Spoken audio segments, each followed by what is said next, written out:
friends, coming to you from my mod van. I am actually sitting in my driveway today. It's a rainy day here in North Carolina, but I'm actually working on a DIY project with some window curtains that I ordered, and I'll touch on that in another video.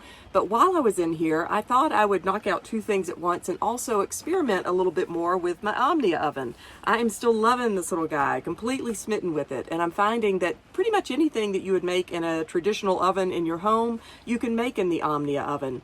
The one caveat is that sometimes you have to adjust the recipe's ingredients according to the size of the Omnia oven. I find that oftentimes recipes make more than what will fit into this little guy, and that's where you have to adjust. So I'm experimenting today with a baked oatmeal recipe I found on a website that I like.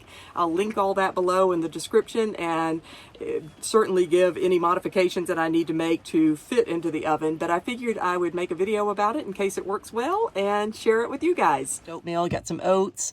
I'm going to make a trail mix version. The recipe calls for fresh berries, but if I were traveling and didn't have fresh kind of stuff like that on hand, this would be easy since I usually have it for hiking.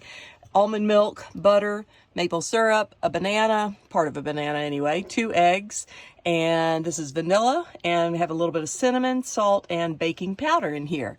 And I'm going to take my butter, it calls for melted butter, I'm going to put this into the Omnia oven, into the silicone liner, and see if I put it on the stove, if it melts that way, since I don't have a microwave here in the van, and I don't want to have to mess up another pan by melting it in it. Okay, so I'm sitting at my little table in my mod van. I love the table option, just FYI, if you're considering purchasing a mod van, it has really been an awesome addition to ours.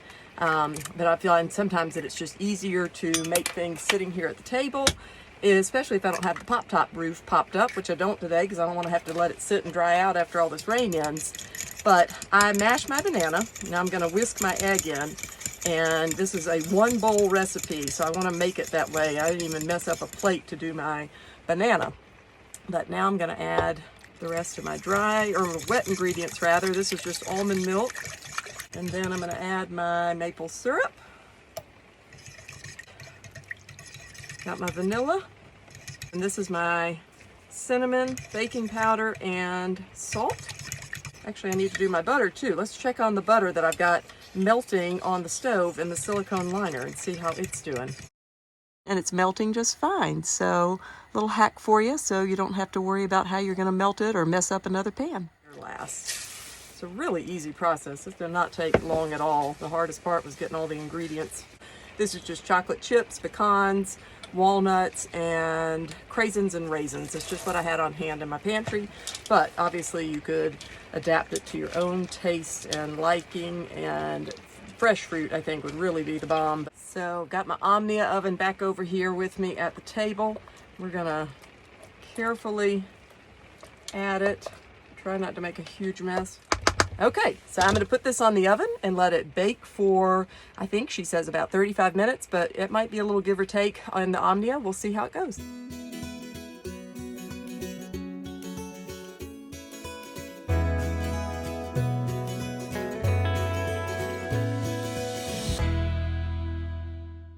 All right, it's been 45 minutes and I'm going to take the lid off. I did try to see what it looked like at 35 minutes and it was still a little watery. 40 minutes, it probably would have been fine, but I wanted it to firm up a little bit more. So it really is a preference thing. If you like it more firm, I would go 45. If not, I would go 40. But if your stove is different than mine, it may, be different just altogether anyway. I'll stick my knife in there. Yeah, good. So some of the oatmeal is still clinging to it. But it's not watery. It was just a little too watery when I checked it earlier. It smells so good. I cannot wait to try this. I think it's going to be a hit with my kids on our bike trip this summer.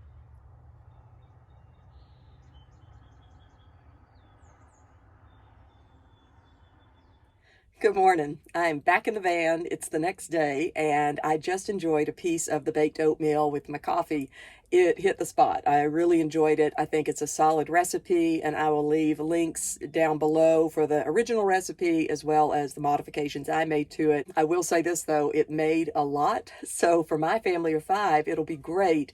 I imagine we'll at least get 1 meal out of it, possibly even 2, depending on how hungry we are.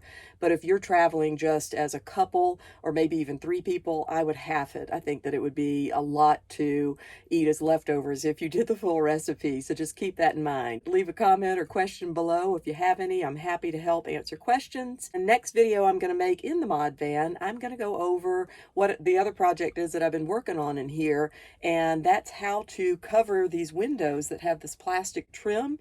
These are unique in a ModVan in that the metal is no longer exposed underneath, and so when you order custom shades from all these companies that make them, they don't attach magnetically like they should without doing something to the window trim to make it magnetic. And so I found a really easy and fun hack to make that happen. It's not a hard project at all. I'm not a very involved DIYer, so if I can do it, anybody can do it. Y'all have a great day and happy trails.